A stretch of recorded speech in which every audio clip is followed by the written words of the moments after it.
ബംഗളൂർ ചാത്തയിടത്ത് പറമ്പിലെ ദമ്പതികളുടെ ഫ്ളാറ്റിലെ ഫ്രിഡ്ജിലാണ് 3 മാസം പ്രായമായ നവജാത ശിശുവിന്റെ മൃതദേഹം കണ്ടെത്തിയത്.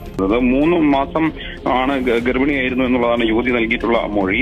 അങ്ങനെ 3 മാസം ഗർഭിണിയായ സമയത്ത് വയറുവേദന ഉണ്ടാവുകയും അങ്ങനെ ഈ ഗർഭസ്ഥ ശിശുവിനെ പ്രസവിക്കുകയും ചെയ്തു എന്നുള്ളതാണ്. ഫ്രിഡ്ജിൽ സൂക്ഷിച്ചതിന്റെ കാരണം ചോദിക്കുമ്പോൾ പറയുന്നത് ഇത് കളയാൻ സ്ഥലമില്ലാത്തതുകൊണ്ട് ഫ്രിഡ്ജിൽ സൂക്ഷിച്ചു എന്നുള്ളതാണ്. പോലീസിന് കിട്ടിയ വിവരമനുസരിച്ച് ഇവരെ വിശദമായി ചോദിച്ചപ്പോൾ കിട്ടിയ വിവരങ്ങളാണ്. 28 വയസ്സുള്ള യുവതിയും 22 വയസ്സുകാരനുമായിരുന്നു കഴിഞ്ഞ 4 മാസമായി ഫ്ളാറ്റിൽ ഒന്നിച്ച് ജീവിച്ചിരുന്നത്. നഴ്സിംഗ് കഴിഞ്ഞ യുവതിയാണ് ഇതെന്നാണ് പോലീസ് പറയുന്നത്.